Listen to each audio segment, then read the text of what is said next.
Manners make it ducks. 안녕하세요 여러분, 게스맨입니다. 여러분, 사료 급여하실 때 어떤 사료 급여하시나요? 건사료, 수십사료, 동결건조, 에어드라이. 흔히들 급여하시는 건사료 중에서도 익스트루전, 오븐베이크 등등 사료에도 정말 많은 종류가 있습니다. 그래서 오늘 준비했습니다. 각 사료의 타입과 형태에 대해 한 방에 빡! 저 게스맨이 정리해드릴게요. 평소에 헷갈리거나 궁금하셨던 분들은 이번 영상 한번 보시고 다양한 사료 형태에 대해 알아가시고 우리 아이에게 맞는 타입의 사료를 급여해주세요. 이제 시작합니다. 시중의 사료 종류는 정말 많습니다. 가장 많이 알고 있는 건사료, 캔으로 되어 있는 습식사료, 요새는 파우치 혹은 우유곽 형태로도 많이 나오죠. 그리고 매우 비싼 동결건조, 마지막으로 동결건조보다는 덜 비싼 에어드라이, 이렇게 크게 4가지 종류가 있습니다. 이제부터 하나하나 알아보겠습니다. 자, 첫 번째 건사료입니다. 가장 많이 급여하고 있는 형태죠.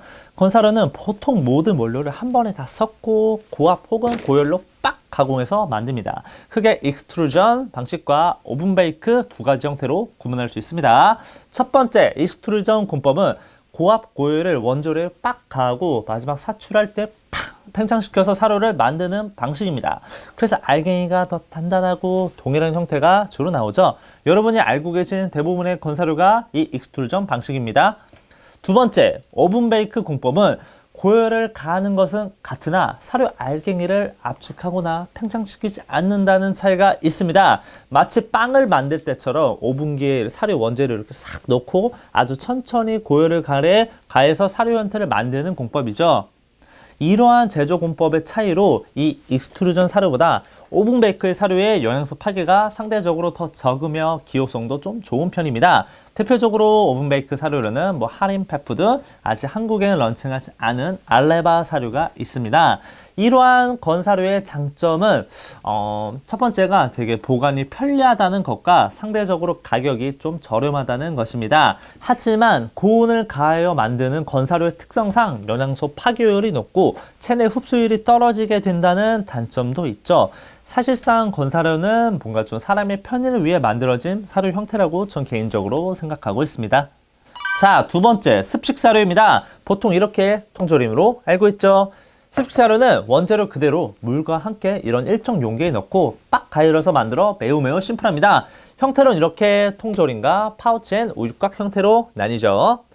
이 통조림 형태는 가장 유명하고 많이 사용하지만 이 통조림을 만드는 공법은 BPA 같은 중금속을 유발하게 됩니다. 그래서 꼭 통조림 사료를 급여할 때 BPA 프리인지 체크해야 하죠. 보통 라벨에 써 있거나 뭔가 이렇게 찾아보시면 BPA 프리 패킹이라 나와 있습니다. 참고로 이 테라카니스는 BPA 프리 패킹이에요.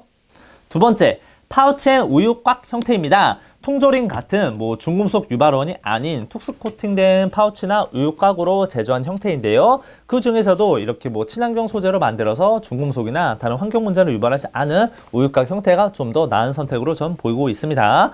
보통 습식사료 중에서 이렇게 카로 또 추가로 푸치앤머트가 친환경 소재를 대표적으로 사용하고 있죠.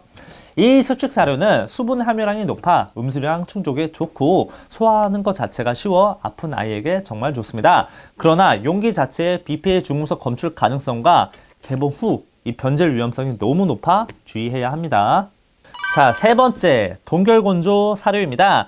동결건조 사료는 영하 30도 이하의 저온에서 육류와 채소, 원재료 그대로 급속 혹은 아주 천천히 수분을 제거하고 냉각시켜 만드는 방식입니다.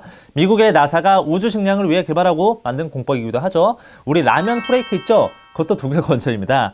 이 동결건조는 크게 형태가 없습니다. 이렇게 닙스형이나 둥그렇게 생긴 패티형으로 생긴 것만 다르지 형태는 대부분 다 동일해요. 이 동결건조 사료는 생식 그대로의 풍미가 살아있어서 기호성이 좋고 원재료의 영양소 파괴가 적어 신선합니다. 또한 동물의 체내 흡수율이 사료 중 가장 높으며 수분 함유량이 8% 미만이라 변질 위험이 적기 때문에 유통기한도 거의 무한한 장점이 있죠. 무엇보다 이 동결건조는 원재료 자체에 있는 유익균들이 그대로 살아있어 섭취할 경우 장 건강이 좋아지고 피부 모젤이 개선되는 등의 효과를 볼 수 있습니다. 그러나 이러한 동결건조 사료는 가장 큰 단점이 바로 사악한 가격과 함께 열을 가하지 않은 공법의 특성상 병원성 식중독균, 즉 리스테리아나 살모델라에 취약하다는 문제가 있습니다. 그리고 여러분, 한 가지 짚고 넘어가야 하는 부분이 있는데요. 한국에 수입되는 동결건조 사료의 열 처리 이슈입니다. 결론부터 말씀드리면 대부분 열처리, OR, 그에 준하는 소독을 하고 있습니다. 사실 국내 유통하기 위해서는 무조건 해야 합니다. 그래야 국내 유통이 가능해요. 이 사료 등의 기준 및 규격, 별표 9를 보시면 사료의 멸균 및 살균 처리 기준이 나와 있습니다. 이건 국내 유통되는 동결건조, 습식사료 가릴 거 없이 모든 사료에 해당하는 내용인데요. 모든 동물성 단백질류 사료는 이렇게 가, 나, 다 수준에 맞게 모두 열 처리를 해야 합니다.